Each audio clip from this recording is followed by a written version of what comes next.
Man born of woman is of few days and full of trouble. He springs up like a flower and withers away. Like a fleeting shadow, he does not endure. Do you fix your eye on such a one? Will you bring him before you for judgment? Who can bring what is pure from the impure? No one. Man's days are determined. You have decreed the number of his months and have set limits he cannot exceed. So look away from him and let him alone till he has put in his time, like a hired man. At least there is hope for a tree. If it is cut down, it will sprout again, and its new shoots will not fail. Its roots may grow old in the ground, and its stump die in the soil. Yet at the scent of water it will bud and put forth shoots like a plant. But man dies and is laid low. He breathes his last and is no more. As water disappears from the sea, or a riverbed becomes parched and dry, so man lies down and does not rise. Till the heavens are no more, men will not awake or be roused from their sleep. If only you would hide me in the grave and conceal me till your anger has passed. If only you would set me a time and then remember me. If a man dies, will he live again? All the days of my hard service I will wait for my renewal to come. You will call, and I will answer you. You will long for the creature your hands have made. Surely then you will count my steps, but not keep track of my sin. My offences will be sealed up in a bag. You will cover over my sin.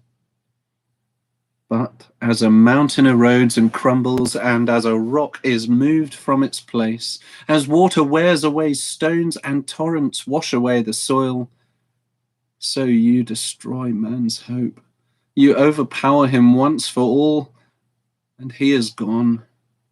You change his countenance and send him away. If his sons are honored, he does not know it. If they are brought low, he does not see it.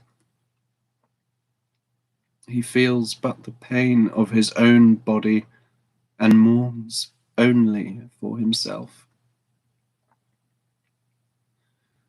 Then Eliphaz the Temanite replied, "What would a wise man answer with empty notions? Or fill his belly with the hot east wind? Would he argue with useless words, with speeches that have no value? But you even undermine piety and hinder devotion to God. Your sin prompts your mouth. Your sin prompts your mouth. You adopt the tongue of the crafty. Your own mouth condemns you, not mine. Your own lips testify against you. Are you the first man ever born? Were you brought forth before the hills? Do you listen in on God's counsel? Do you limit wisdom to yourself? Do you limit wisdom to yourself? What do you know that we do not know? What insights do you have that we do not have? The grey-haired and the aged are on our side, men even older than your father. Are God's consolations not enough for you? Words spoken gently to you? Why has your heart carried you away, and why do your eyes flash, so that you vent your rage against God and pour out such words from your mouth? What is man that he could be pure, or one born of woman that he could be righteous? If God places no trust in his holy ones, if even the heavens are not pure in his eyes, how much less man who is vile and corrupt, who drinks up evil like water? Listen to me, and I will explain it to you. Let me tell you what I have seen, what wise men have declared, hiding nothing received from their fathers, to whom alone the land was given when no alien passed among them. All his days the wicked man suffers torment, the ruthless through all the years stored up for him. Terrifying sounds fill his ears. When all seems well, marauders attack him. He despairs of escaping the darkness. he is marked for the sword. He wonders about food for vultures. He knows the day of darkness is at hand. Distress and anguish fill him with terror.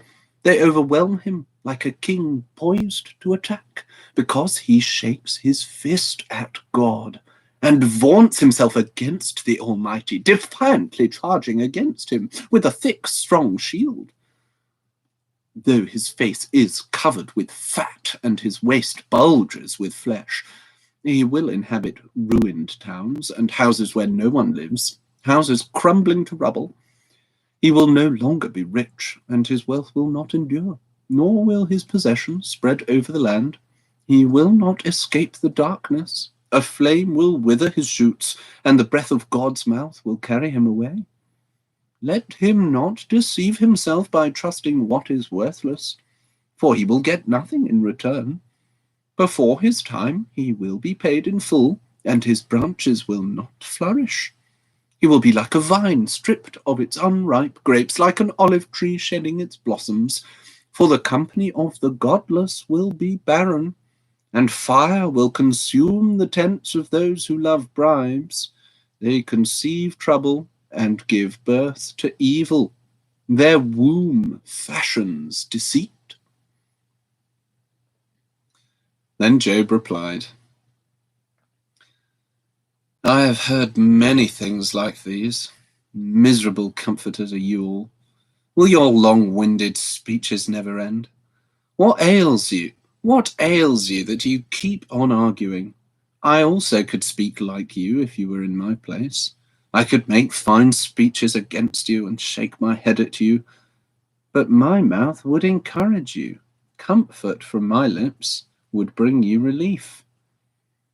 Yet if I speak, my pain is not relieved. And if I refrain, it doesn't. Yet if I speak, my pain is not relieved. And if I refrain, it does not go away. Surely, O God, you have worn me out. You have devastated my entire household. You have bound me, and it has become a witness. My gauntness rises up and testifies against me. God assails me and tears me in his anger and gnashes his teeth at me. My opponent fastens on me his piercing eyes. Men open their mouths to jeer at me. They strike my cheek in scorn and unite together against me. God has turned me over to wicked men and thrown me into the clutches. God has turned me over to evil men and thrown me into the clutches of the wicked. All was well with me, but he shattered me. He seized me by the neck and crushed me. He has made me his target. His archers surround me. Without pity, he pierces my kidneys and spills my gall on the ground. Again and again he bursts upon me. He rushes at me like a warrior. I have sewed sackcloth over my skin and buried my brow in the dust. My face is red with weeping. Deep shadows ring my eyes. Yet my hands have been free of violence, and my prayer is pure. O earth, do not cover my blood. May my cry never be laid to rest. Even now my witness is in heaven. My advocate is on high. My intercessor is my friend. As my eyes pour out tears to God, on behalf of a man, he pleads with God as a man pleads for his friends. As a man pleads for his friend. Only a few years will pass before I go on the journey of no return. My spirit is broken. My days are cut short. The grave awaits me. Surely mockers surround me. My eyes must dwell on their hostility. Give me, O God, the pledge you demand. Who else will put up security for me? You have closed their minds to understanding, therefore you will not let them triumph. If a man denounces his friends for reward, the eyes of his children will fail. God has made me a byword to everyone, a man in whose face people spit. My eyes have grown dim with grief. My whole frame is but a shadow. Upright men are appalled at this. The innocent are aroused against the ungodly. Nevertheless, the righteous will hold to their ways, and those with clean hands will grow stronger. But come on, all of you, try again. I will not find a wise man among you. My days have passed. My plans are shattered, and so are the desires of my heart. These men turn night into day. In the face of darkness, they say, light is near. If the only home I hope for is the grave, if I spread out my bed in darkness, if I say to corruption, you are my father, and to the worm, my mother, or my sister, where then is my hope? Who can see any hope for me? Will it go down to the gates of death? Will we descend together into the dust?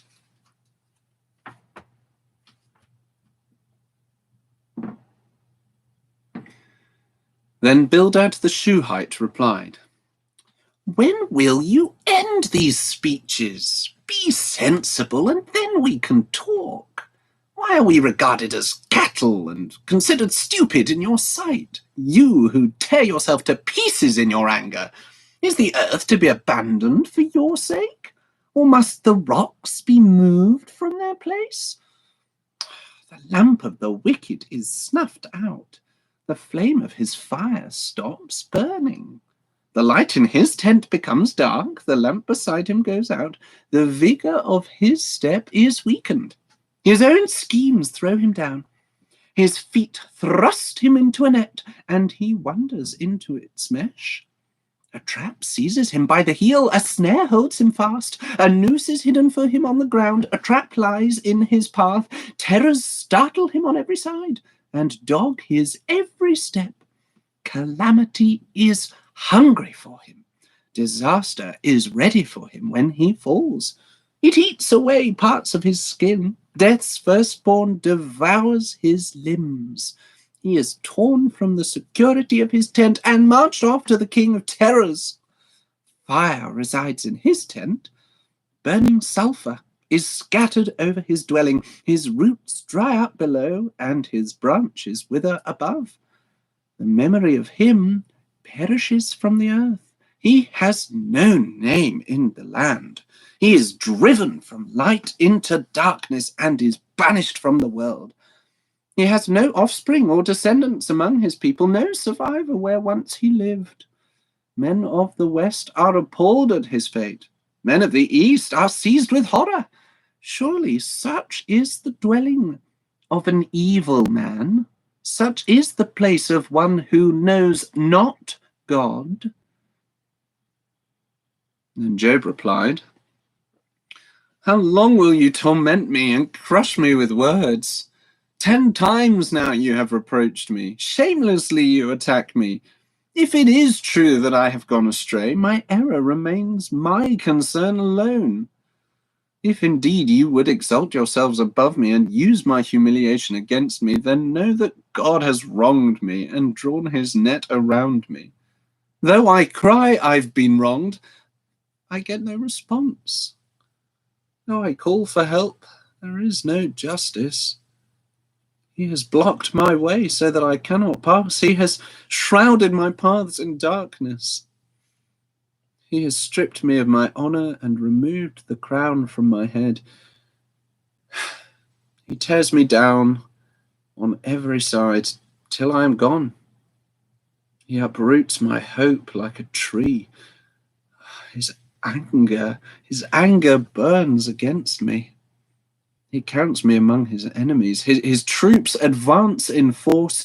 They build a siege ramp against me and encamp around my tent. He has alienated my brothers from me. My acquaintances are completely estranged from me. My kinsmen have gone away. My friends have forgotten me. My guests and my maidservants count me a stranger. They look upon me as an alien. I summon my servant. But he does not answer, though I beg him with my own mouth. My breath is offensive to my wife. I am loathsome to my own brothers. Even the little boys scorn me. When I appear, they ridicule me. All my intimate friends detest me. Those I love have turned against me.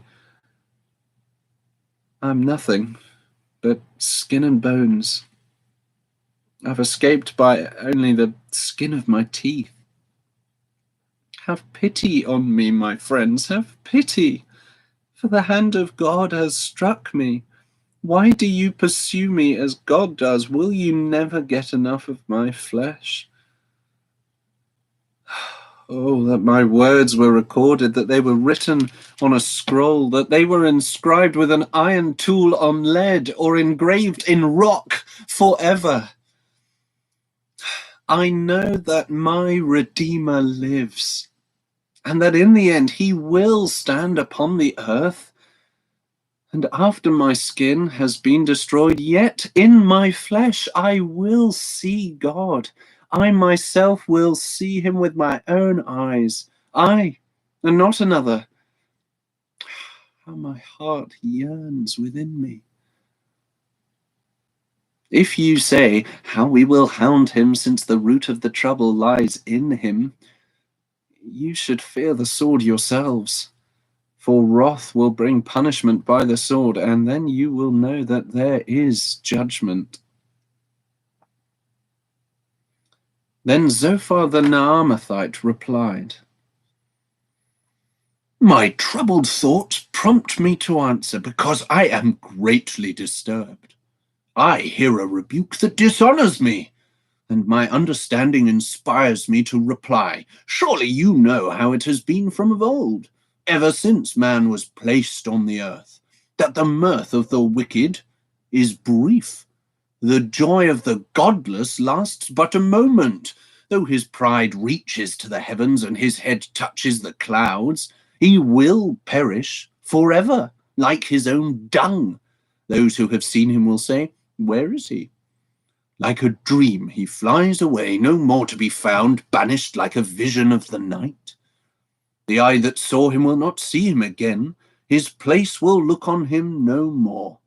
His children must make amends to the poor. His own hands must give back his wealth. The youthful vigor that fills his bones will lie with him in the dust.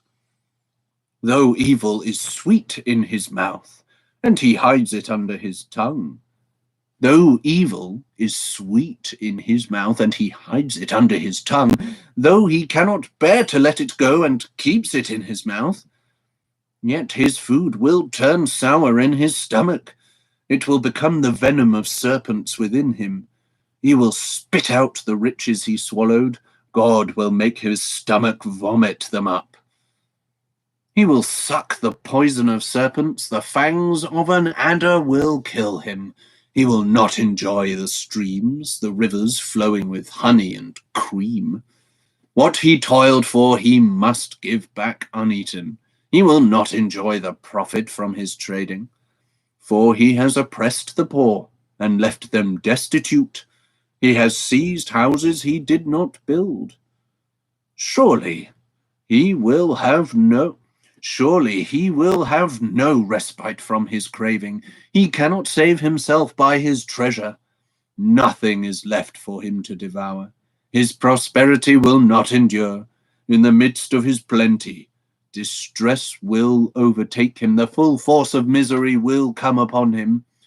When he has filled his belly, God will vent his burning anger against him and rain down his blows upon him. Though he flees from an iron weapon, a bronze-tipped arrow pierces him. He pulls it out of his back, the gleaming point out of his liver. Terrors will come over him. Total darkness lies in wait for his treasures. A fire unfanned will consume him and devour what is left in his tent. The heavens will expose his guilt. The earth will rise up against him. A flood will carry off his house, rushing waters on the day of God's wrath. Such is the fate God allots the wicked. the heritage appointed for them by God. Then Job replied, "Listen carefully to my words. Let this be the consolation you give me. Bear with me while I speak, and after I have spoken, mock on. Is my complaint directed to man? Why should I not be impatient? Look at me and be astonished. Clap your hand over your mouth. When I think about this, I am terrified. Trembling seizes my body. Why do the wicked live on, growing old and increasing in power? They see their children established around them, their offspring before their eyes. Their homes are safe and free from fear. The rod of God is not upon them. Their bulls never fail to breed. Their cows calve and do not miscarry.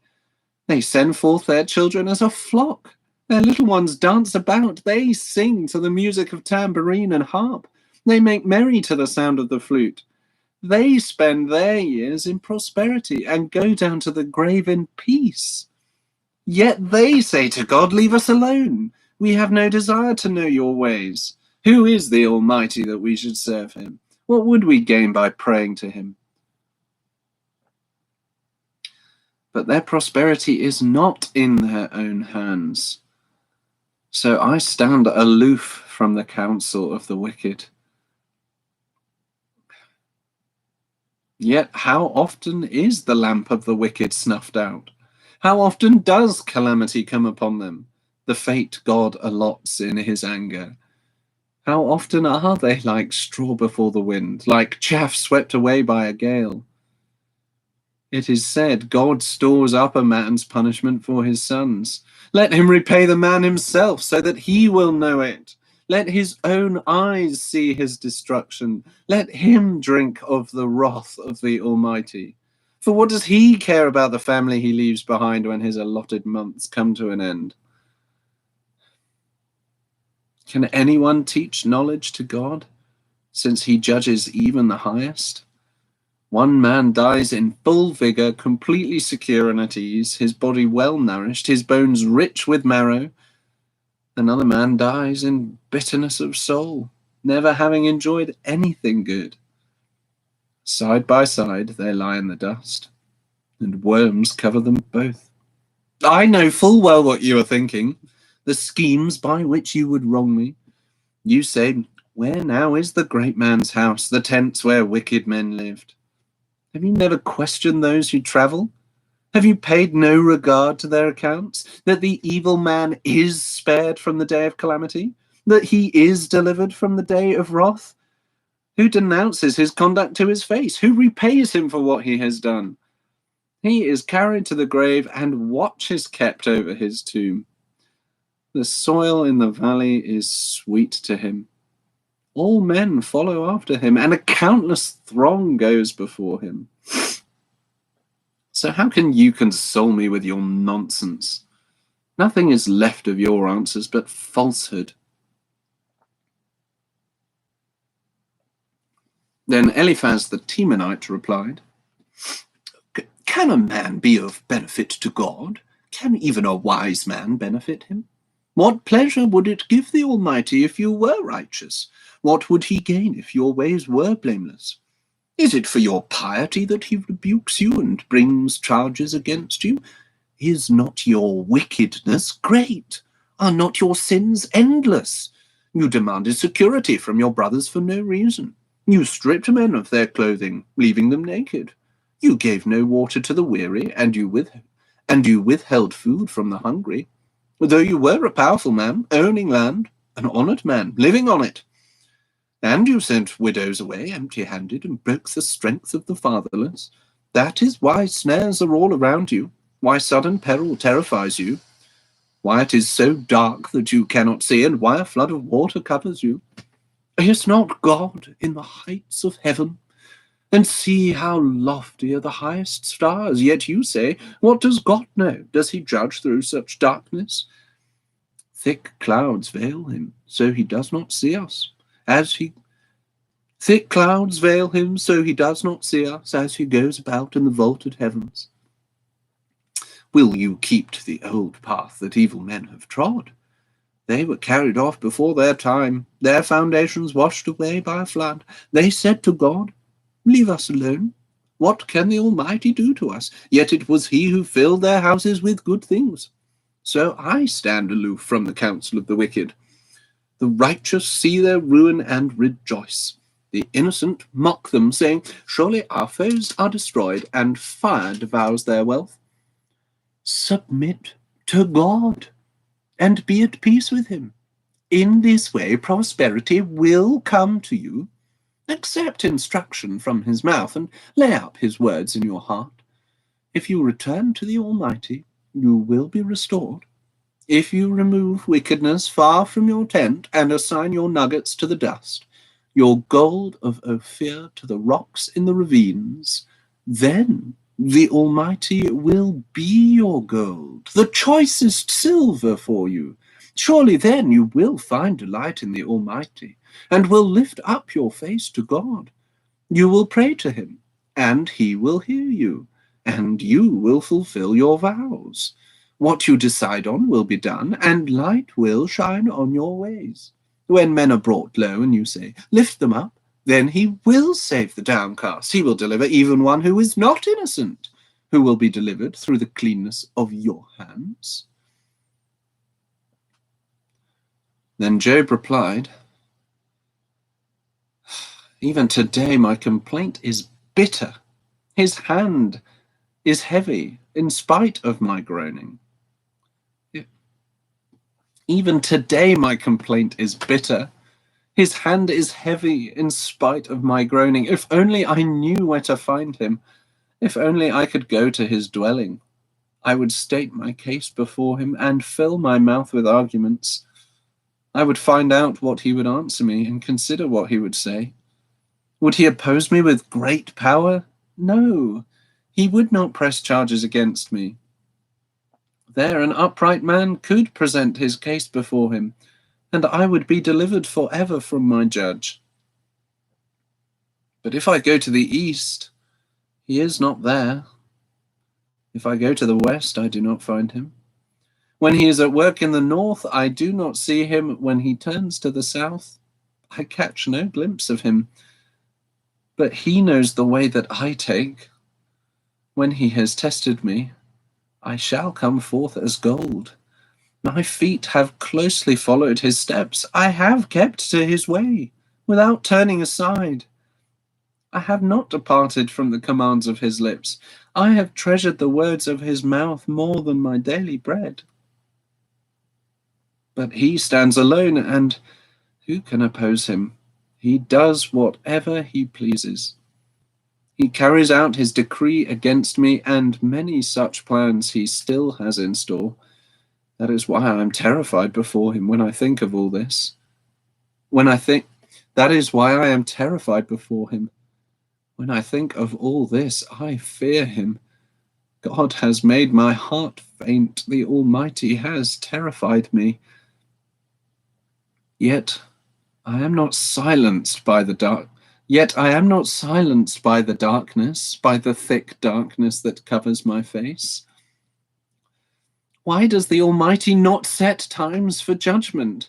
Why must those who know him look in vain for such days? Men move boundary stones. Men move boundary stones. They pasture flocks they have stolen. They drive away the orphan's donkey and take the widow's ox in pledge. They thrust the needy from the path and force all the poor of the land into hiding. Like wild donkeys in the desert, the poor go about their labor of foraging food. The wasteland provides food for their children. They gather fodder in the fields and glean in the vineyards of the wicked. Lacking clothes, they spend the night naked. They have nothing to cover themselves in the cold.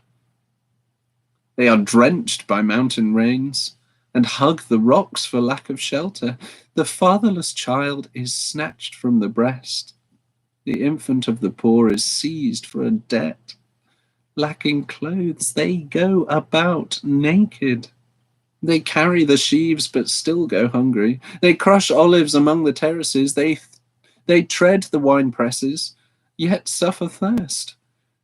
The groans of the dying rise from the city, and the souls of the wounded cry out for help. But God charges no one with wrongdoing. There are those who rebel against the light, who do not know its ways and stay in its paths. When daylight is gone, the murderer rises up and kills the poor and needy. In the night he steals forth like a thief. The eye of the adulterer watches for dusk. He thinks no one will see me, and he keeps his face concealed. In the dark, men break into houses, and by day they shut themselves in. They want nothing to do with the light. For all of them, deep darkness is their morning. They make friends with the terrors of darkness.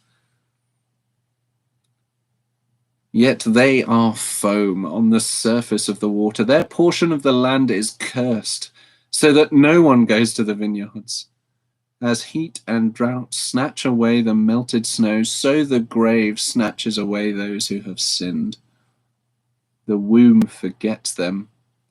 The worm feasts on them.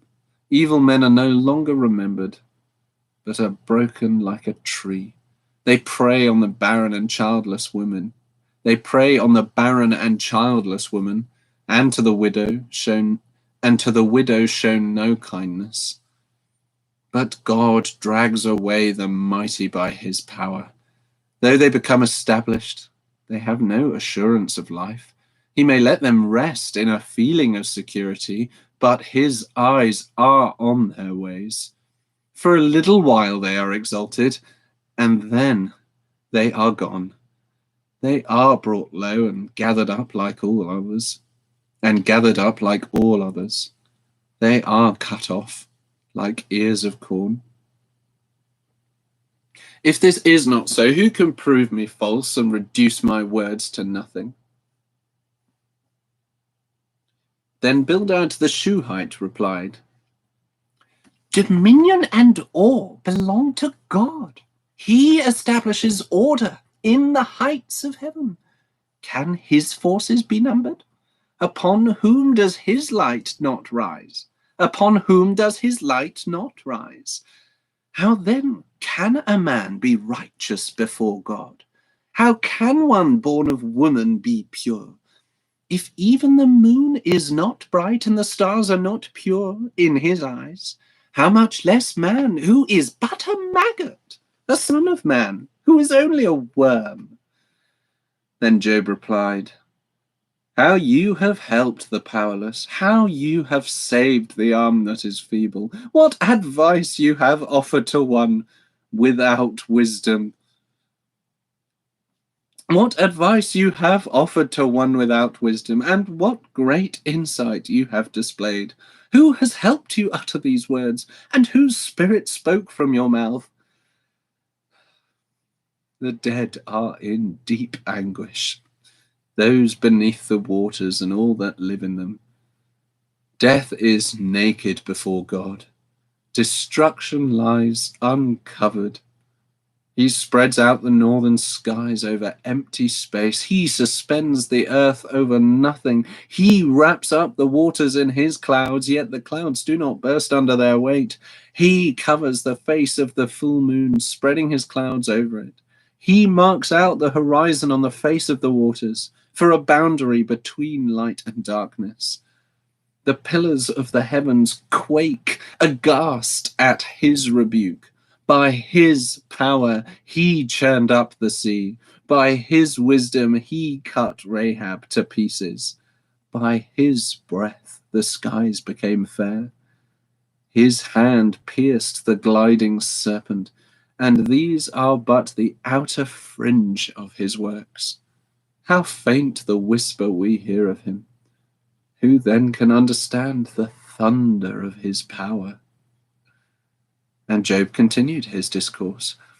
As surely as God lives, who has denied me justice, the Almighty who has made me taste bitterness of soul, As long as I have life within me, the breath of God in my nostrils, my lips will not speak wickedness, and my tongue will utter no deceit.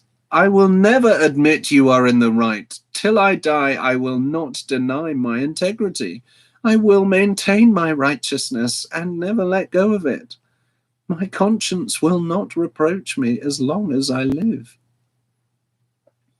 May my enemies be like the wicked, my adversaries like the unjust. For what hope has the godless when he is cut off, when God takes away his life? Does God listen to his cry when distress comes upon him? Will he find delight in the Almighty? Will he call upon God at all times? I will teach you about the power of God. The ways of the Almighty I will not conceal. You have all seen this yourselves. Why then this meaningless talk? Here is the fate God allots to the wicked, the heritage a ruthless man receives from the Almighty. However many his children, their fate is the sword. His offspring will never have enough to eat.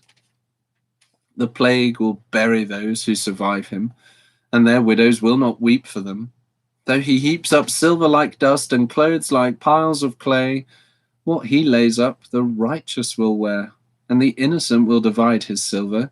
The house he builds is like a moth's cocoon, like a hut made by a watchman. He lies down wealthy, but will do so no more. When he opens his eyes, all is gone. Terrors overtake him like a flood. A tempest snatches him away in the night. The east wind carries him off, and he is gone. It sweeps him out of his place. It hurls itself against him without mercy as he flees headlong from its power. It claps its hands in derision and hisses him out of his place. There is a mine for silver, and a place where gold is refined. Iron is taken from the earth, and copper is smelted from ore. Man puts an end to the darkness. He searches the farthest recesses for ore in the blackest darkness. Far from where people dwell, he cuts a shaft in places forgotten by the foot of man. Far from men, he dangles and sways. The earth from which food comes is transformed below as by fire. Sapphires come from its rocks, and its dust contains nuggets of gold. No bird of prey knows that hidden path. No falcon's eye has seen it. Proud beasts do not set foot on it, and no lion prowls there. Man's hand assaults the flinty rock and lays bare the roots of the mountains. He tunnels through the rock. His eyes see all its treasures. He searches the sources of the rivers and brings hidden things to light.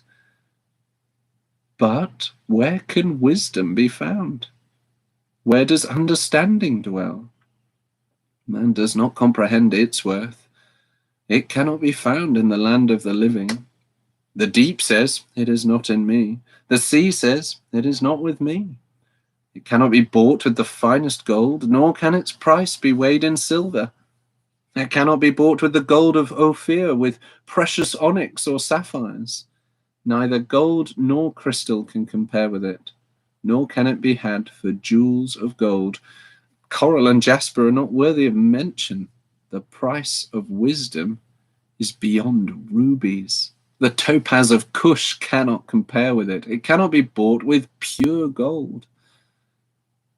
Where then does wisdom come from? Where does understanding dwell? It is hidden from the eyes of every living thing, concealed even from the birds of the air. Destruction and death say only a rumor of it has reached our ears. God understands the way to it, and he alone knows where it dwells. For he views the ends of the earth and sees everything under the heavens. When he established the force of the wind and measured out the waters, when he made a decree for the rain and a path for the thunderstorm, then he looked at wisdom and appraised it. He confirmed it and tested it.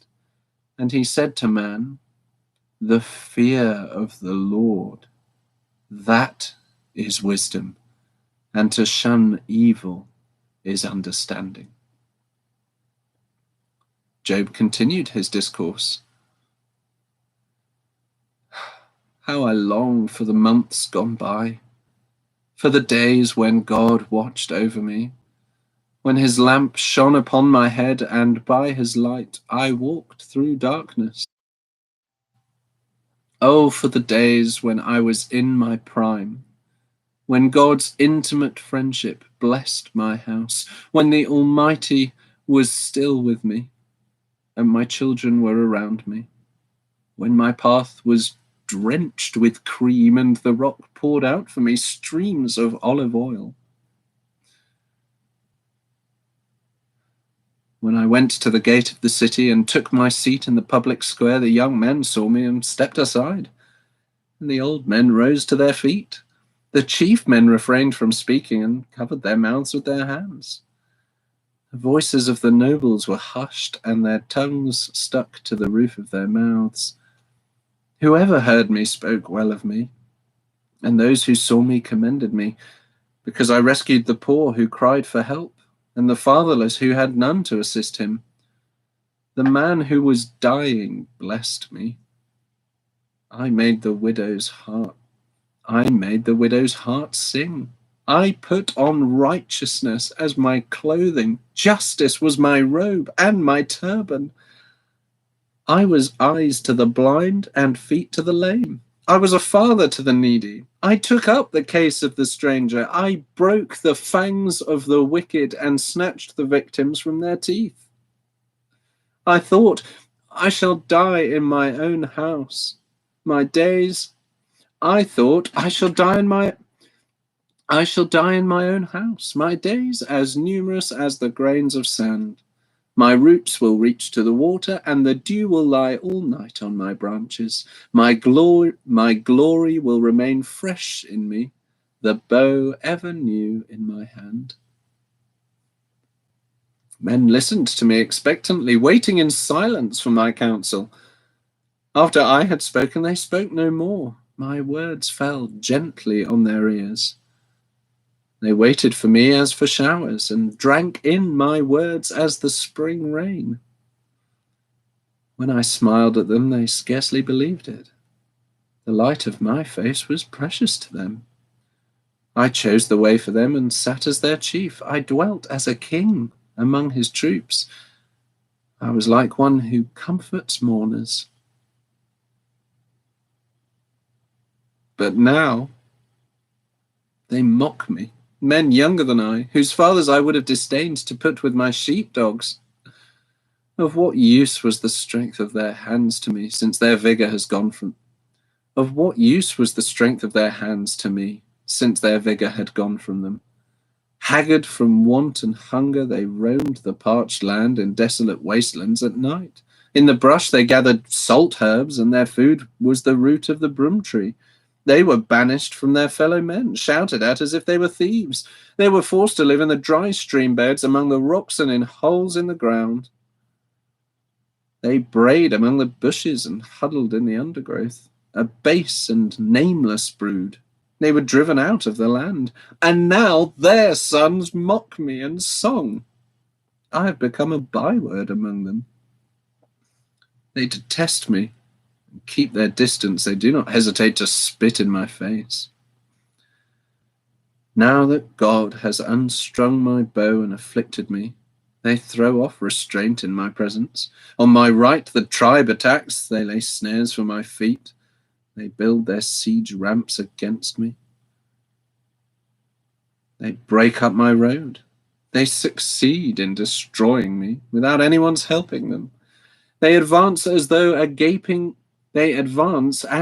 gaping breach. Amid the ruins they come rolling in. Terrors overwhelm me. My dignity is driven away as by the wind. My safety vanishes like a cloud. And now my life ebbs away. Days of suffering grip me. Night pierces my bones. My gnawing pains never rest. In his great power, God becomes like clothing to me. He binds me like the neck of my garment. He throws me into the mud. and I am reduced to dust and ashes. I cry out to you, O God, but you do not answer. I stand up, but you merely look at me. You turn on me ruthlessly. With the might of your hand you attack me. You snatch me up and drive me before the wind. You toss me about in the storm. I know you will bring me down to death, to the place appointed for all the living. Surely no one lays a hand on a broken man when he cries for help in his distress. Have I not wept for those in trouble? Has not my soul grieved for the poor? Yet when I hoped for good, evil came. When I looked for light, then came darkness. The churning inside me never stops. Days of suffering confront me. I go about blackened, but not by the sun. I stand up in the assembly and cry for help. I have become a brother of jackals, a companion of owls. My skin grows black and peels. My body burns with fever. My harp is tuned to mourning, and my flute to the sound of wailing.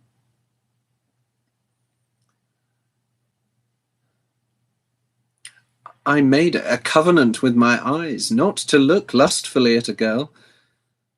For what is man's lot from God above, his heritage from the Almighty on high? Is it not ruin for the wicked, disaster for those who do wrong? Does he not see my ways and count my every step? If I have walked in falsehood, or my foot has hurried after deceit, let God weigh me in honest scales, and he will know that I am blameless.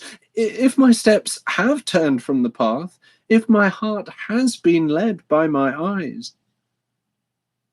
or if my hands have been defiled, then may others eat what I have sown, and may my crops be uprooted.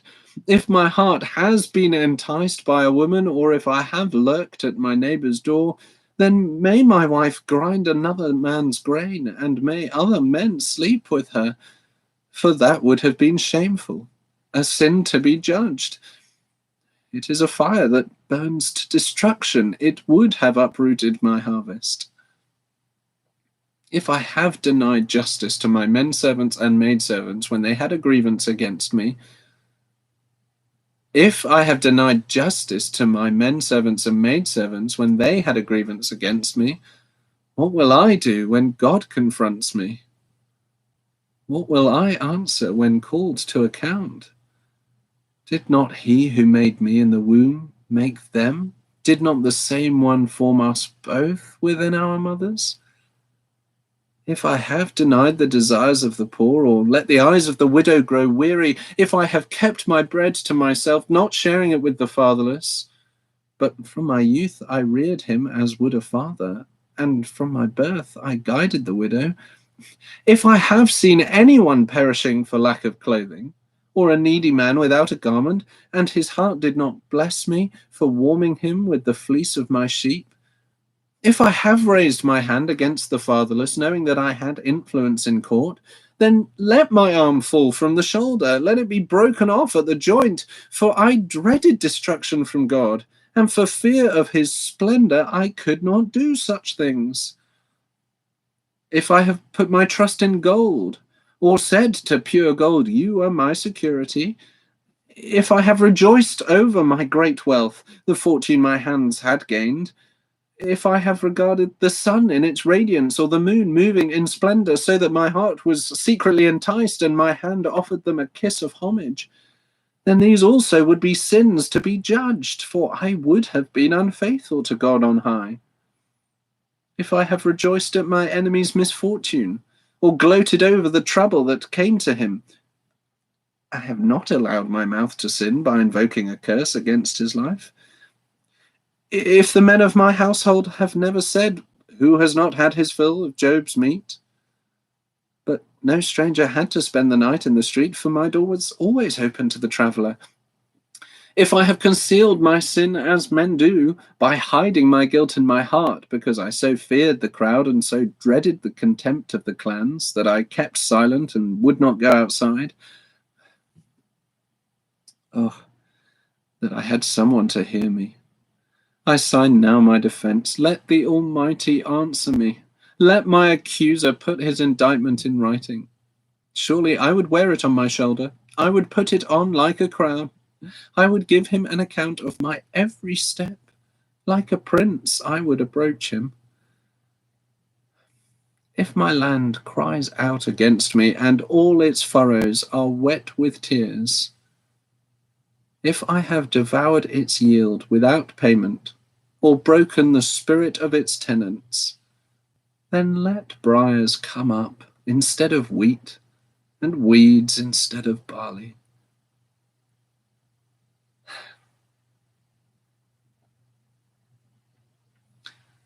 The words of Job are ended.